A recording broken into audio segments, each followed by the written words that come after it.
Already supreme court में मामला चल रहा है। सुप्रीम कोर्ट ने अपनी बात कह दी है। उसके बाद किसी तरह का भी टीका टिप्पणी करना इलेक्शन कमीशन या किसी भी संस्था पर उचित नहीं है। अब किन्हीं को ये लगता हो जब उनकी सरकार बनती है, उनके लोग जीतते हैं, तब उनको नहीं लगता है इलेक्शन कमीशन खराब है। लेकिन ये एक परसेप्शन जनता में भ्रम पैदा करने का कि ये सत्ता पर जो लोग काबिज हैं, ये लोग जनमत से नहीं काबिज हैं, ऐसा भ्रम पैदा करने का राहुल गांधी जी कोशिश कर रहे हैं। इसी तरह से उन्होंने संविधान खतरे में है, आरक्षण खत्म हो जाएगा का नारा दिया था पहले, और बार बार एक भ्रम जनता के बीच पैदा करने की कोशिश कर रहे हैं। लेकिन जनता भी समझती है कि न संविधान खतरे में है, न आरक्षण खतरे में है, न वोट की कहीं चोरी हुई है। जब आपके कार्यकलाप से 77 के बाद कांग्रेस हमेशा डिप करते जा रही है, इस बात को कांग्रेस पार्टी को खुद समझना चाहिए, आत्ममंथन करना चाहिए। आप बार बार आत्ममंथन करते हैं लेकिन एक्ट नहीं करते हैं। जो लालू यादव के साथ इस बिहार में आपका गठबंधन है, खुद ही आप देखिए कि आप जब से इनके साथ गठबंधन किए हैं, क्या आपका जनाधार बिहार में बढ़ा है? बहुत से आपने चुनाव लोकसभा विधानसभा में किए हैं, सीताराम केसरी जी के बाद। तो खुद ही आप करिए ना, आप खुद एनालाइज करिए ना। दूसरे के ऊपर ढेला फेंकने से पहले अपने ऊपर भी झांकना चाहिए कि आपके क्या काम करने का तरीका है। जब तक कांग्रेस पार्टी आरजेडी के साथ रहेगी, बिहार में कांग्रेस पार्टी का कुछ नहीं होने जा रहा है। और इस बार बुरी तरह से ये तो गनीमत मनाइए कि नीतीश कुमार जी ने 2015 में 41 सीटें दी और कम से कम 8-10 सीटिंग अपने एमएलए का टिकट काट करके कांग्रेस को दिया। हमारे ललन भुइयां जी जहां से अभी आज प्रदेश अध्यक्ष हैं, नीतीश कुमार का पैर पकड़ के सीट लिए थे। तो वैसे उन्होंने, क्योंकि वो अलायंस के प्रति, नीतीश कुमार हमेशा अलायंस के प्रति जिम्मेवार रहते हैं, वफादार रहते हैं।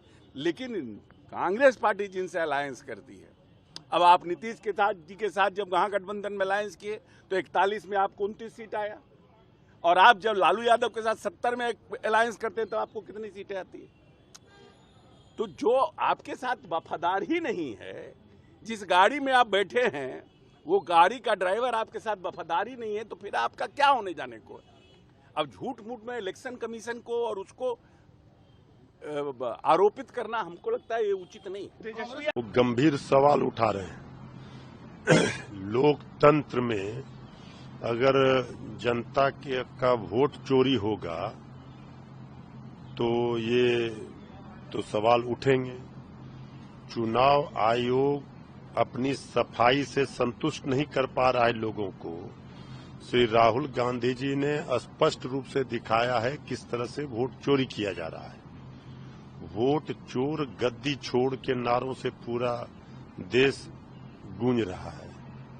तो इस पर चुनाव आयोग को सफाई देनी चाहिए, लोगों को संतुष्ट करना चाहिए, सामने आकर बताना चाहिए कि ये वोट चोरी का जो आरोप प्रमाण के साथ राहुल गांधी जी ने दिखाया है, इसकी सच्चाई से कैसे इनकार चुनाव आयोग कर सकता है? ये तो दिख रहा है लोगों को कि ये कौन सा खेल करके ये सरकार आती है। अब तो बिहार के चुनाव में भी वोट चोरी करने का प्रयास हुआ।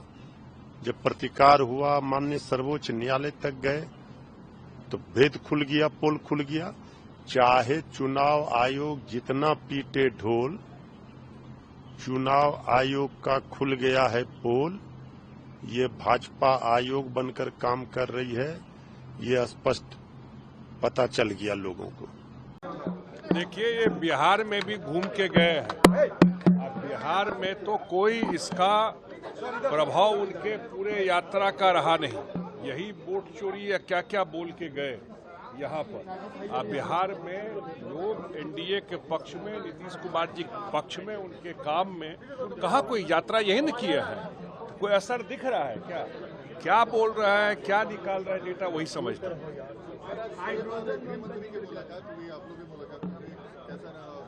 नहीं, बहुत बढ़िया मीटिंग रहा।